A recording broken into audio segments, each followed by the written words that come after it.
ప్రభునందు ప్రియమైన దేవుని బిడ్డలకు మన ప్రభువైన యేసు క్రీస్తు నామమున శుభములు కలుగునుగాక.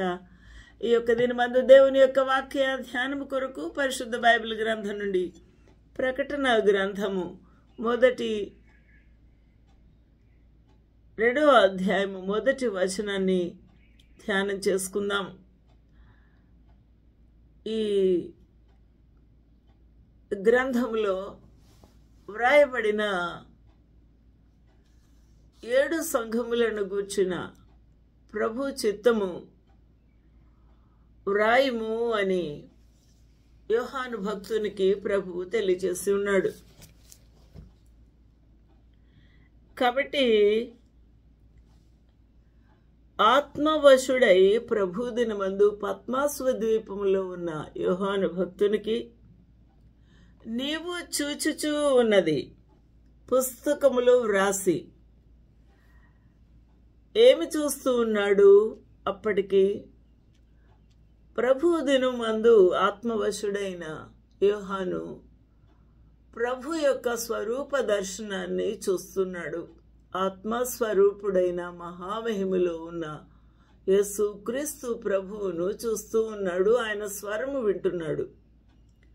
నీవు చూచుచున్నది పుస్తకములో రాసి ఎఫెసు మరియు 6 అనగా 7 సంఘములకు పంపుము అని ప్రభు సెలవిచ్చి ఉన్నారు. ఇక్కడ దేవుని స్వరము స్పష్టంగా అర్థం చేసుకున్నాడు యోహాను.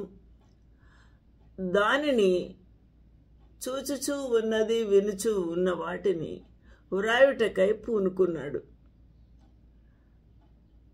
ఈ 2వ అధ్యాయంలో 1వ వచనాన్ని మనం చూస్తూ ఉన్నప్పుడు ఎఫెసులో ఉన్న సంఘపు దూతలకు ఇలాగూ వ్రాయము. ఎఫెసు సంఘము చిన్న ఆసియాలో ఉంది. దీనిని యేసుక్రీస్తు ప్రభువు చనిపోయి పునరుత్థానుడై తిరిగి లేచిన తర్వాత ఆ ప్రభు ఆరోహణమై వెళ్ళిపోయిన తర్వాత ప్రభు యొక్క శిష్యులు, అపోస్తలులు, విశ్వాసులు, పౌలు భక్తుడు, అకుల, ప్రిస్కిల్లా ఇంకా తదితర విశ్వాసులందరూ కూడా దేవుని యొక్క సువార్తీకరణలో నిమగ్నమై వారు ఆయా ప్రాంతములకు చెదిరిపోయి ఉన్నారు. ఎందుకనగా యూదుల వలన భయాందోళన యెరూషలేము చుట్టుపక్కల ఉండింది. అయితే ఈ ఎఫెసు సంఘమును దాదాపు 52 క్రీస్తు శకము తర్వాత అనగా క్రీస్తు ప్రభు పునరుత్థానుడై తిరిగి ఆరోహణమైన తర్వాత ఈ యొక్క సంఘము స్థాపించబడింది. ఈ ప్రాంతములో సువార్త పరిచర్య ద్వారా అకుల, ప్రిస్కిల్లా, పౌలు భక్తుడు ఇంకా అపోస్తలులు వారు ఆ ప్రాంతంలో ఉన్న అనేక మంది విశ్వాసులకు సువార్తను అందించి వారు అనేక ఆత్మలు సంపాదించి ఎఫెసు అనే సంఘమును స్థాపించి ఉన్నారు.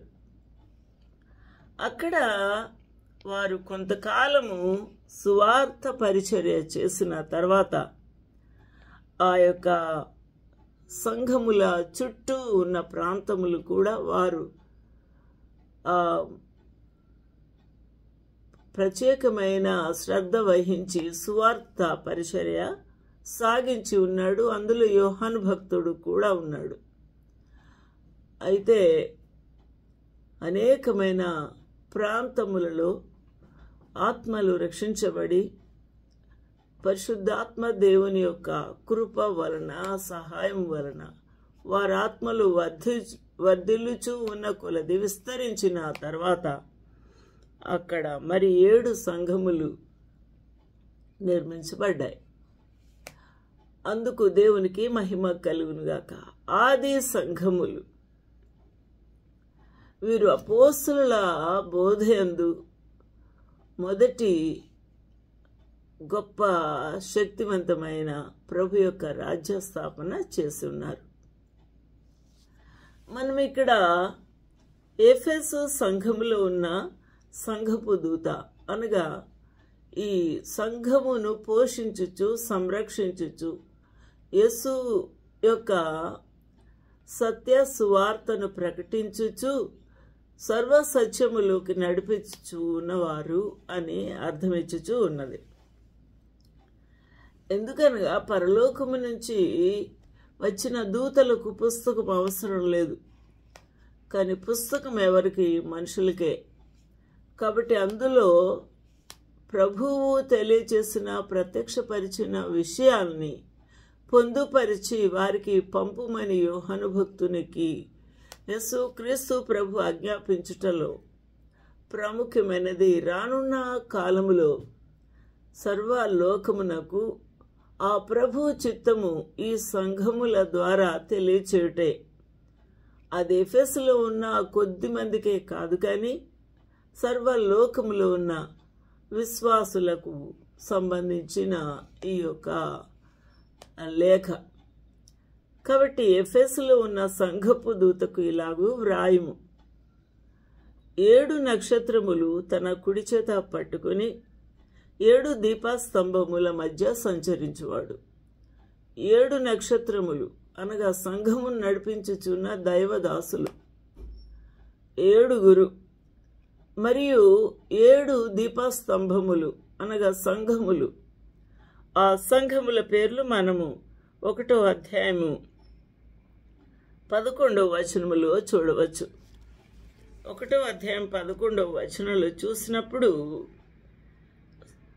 ఎఫెసు, స్ముర్నా, పెర్గము, తుయతైరా, సార్దిసు, ఫిలదెల్ఫియా, లవదొకియా అను 7 సంఘములకు నీవు చూచుచున్నది పుస్తకములో వ్రాసి పంపమని చెప్పుట నా వెనుక వింటిని. కాబట్టి ఈ సంఘములు ఆ ప్రాంతములలో కట్టబడి ఉన్నాయి. ఇవి బిల్డింగులు వారు కట్టారు అని కాదు. ఆ సంఘములు అనగా ఆత్మలు. ఆత్మలను ప్రభు యొక్క కృప ద్వారా రక్షించుకొని వారిని అక్కడ ఆత్మీయ స్థితిలో వర్ధిల్లా చేస్తూ నిలబెట్టిన ఆ యొక్క గొప్ప పౌలు భక్తుని మరియు అపోస్తుల జాబితాలో ఉన్న యోహాను భక్తుని యొక్క పరిచర్యను మనకు తెలియచేస్తూ ఉన్నది. ఈ విధంగా వీరు నిర్మించిన ఈ ఎఫెసు సంఘములో ఉన్న దూతకు అనగా దైవజనులకు ఇలాగూ వ్రాయము అని ప్రభు సెలవిచ్చుచున్నారు. తన హస్తములో 7 నక్షత్రములను పట్టుకున్న దేవుడు కుడి చేతిలో పట్టుకున్నాడు అనగా ప్రభు నడిపించుచూ ఉన్నాడు. తన దక్షిణ హస్తము ద్వారా వారిని భద్రపరుస్తూ ఉన్నాడు, వారిని బలపరచుచూ ఉన్నాడు, వారిని విడిచిపోలేదు అనే అర్థం. మరియు 7 దీపస్తంభాలు అనగా ఈ 7 సంఘముల మధ్యనే ప్రభు యొక్క ఆత్మ సంచరించుచూ ఉంది. అనగా దేవుడు ఆ ఆది కాలంలో రక్షించుకున్న ఈ ఆత్మల ద్వారా, వారి యొక్క స్తుతుల ద్వారా, వారి యొక్క ఆత్మీయ జీవితముల ద్వారా ప్రభు సంతోషించుచు ఆనందించుచు వారి మధ్యలోనే ఉంటూ వారిని ముందుకు సాగించుచూ ఉన్నాడు అని అర్థం.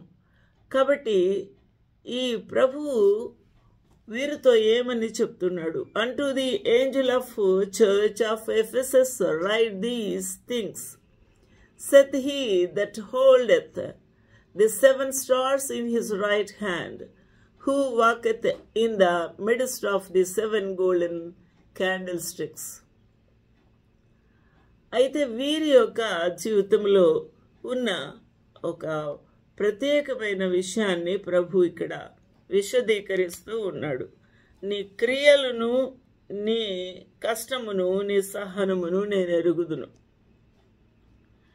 ఇక్కడ క్రియలు అనగా దేవుని యొక్క విశ్వాసులకు ఉండవలసిన క్రియ, ఆత్మీయ ఫలములో ఉన్న ఇమిడి ఉన్న ఆ క్రియలు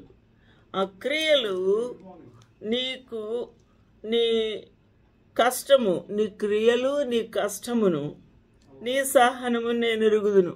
నీ సహనము కాబట్టి ప్రేమ, సంతోషము, సమాధానము, దయాళుత్వము, సాత్వికము, క్షమాపణ మరియు ఆత్మీయ ఇంద్రియ నిగ్రహములు కలిగిన విశ్వాసము, ఇటువంటి గొప్ప ఆ యొక్క క్రియలతో ఉన్నారు ఎఫెసులో ఉన్న ఈ యొక్క సంఘము వారు. అయితే ఈ క్రియల్లో వారు అభివృద్ధి చెందుచు కష్టమును కూడా పాలి పంపులు పొందుతున్నారు. ప్రభువు యొక్క సాక్ష్యము వలన, ప్రభు యొక్క నామం పేరట సువార్త ప్రకటించుట వలన, దేవుని యొక్క వాక్యము వలన వారికి కష్టము కూడా ఎదురైంది. ఆ కష్టమును కూడా వారు ఎదుర్కొంటూ అనుభవించుచూ ఉన్నారు.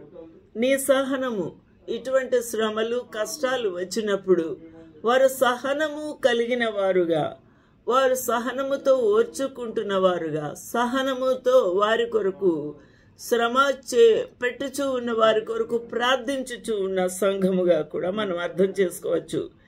కాబట్టి వీరు సహనము కలిగి ఉన్న సంగతి, కష్టపడుతూ ఉన్న సంగతి, వారికి ఉన్న మంచి క్రియల ఆ యొక్క సంగతి అంతా కూడా ప్రభువుకు తెలుసు. ఆయన గమనించుచూ ఉన్నాడు, చూచుచూ ఉన్నాడు. అట్టి దేవునికి మహిమ, ఘనత, ప్రభావం కలుగునుగాక. నీ క్రియలు, నీ అంతరంగంలో ఉన్న క్రియ, నీ ఆలోచన విధానము, శ్రమ వచ్చినప్పుడు తప్పించుకుంటూ పారిపోతున్నామా, అబద్ధం చెప్తున్నామా, లేక శ్రమలో నిలబడుతూ ఉన్నామా, దేవుని బిడ్డ అని మనము దానిని అంగీకరిస్తూ ఆ యొక్క శ్రమలలో దేవుని స్తుతించగలుగుతూ ఉన్నామా? ఆలోచన చేద్దాము. సహనం కలిగి ఉన్నామా, లేకపోతే ఆ సహనములు కోల్పోయి మనము ఆ శ్రమలలో వారిని దునుమాడుటకు, ఎదుర్కొనుటకు, తిరగబడుటకు ముందుకు సాగిపోతున్నారా విశ్వాసులు అనే విషయాన్ని ఈ ఎఫెసు సంఘములో ఉన్న ఈ యొక్క క్రియలు, ఈ యొక్క అద్భుతమైన లక్షణాలు మనతో మాట్లాడుతూ ఉన్నాయి.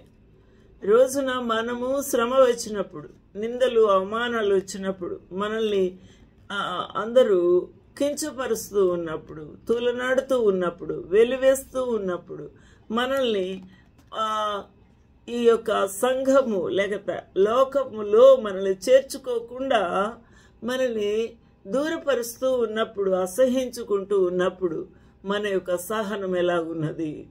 మనం ఓర్చుకుంటూ ఉన్నామా? ఈ దినాల్లో కలుగుతున్న శ్రమలు, నగ్నంగా ఊరేగించుట, వారి యొక్క స్త్రీలను పట్టపగలే అందరి ఎదుట పాడు చేయుట, వారి యొక్క ప్రాణములు తీసివేయుట, అనేకమైన మరి మారణ ఆయుధాలతో వారిని చంపుట, కాల్చుట, ఇవన్నీ కూడా జరుగుతూ ఉన్నాయి. నా ప్రియమైన వారలారా, తొలి దినాల్లో ఎటువంటి శ్రమలు ఎదుర్కొన్నారో సంఘము లేక విశ్వాసులు, ఈ దినాల్లో కూడా అదే శ్రమలలో మనము ప్రవేశపెట్టబడ్డాము. వీటిని ఎదుర్కొనుటకు మనకు సవాలుగా ఎఫెసు సంఘము కనబడుతూ ఉంది.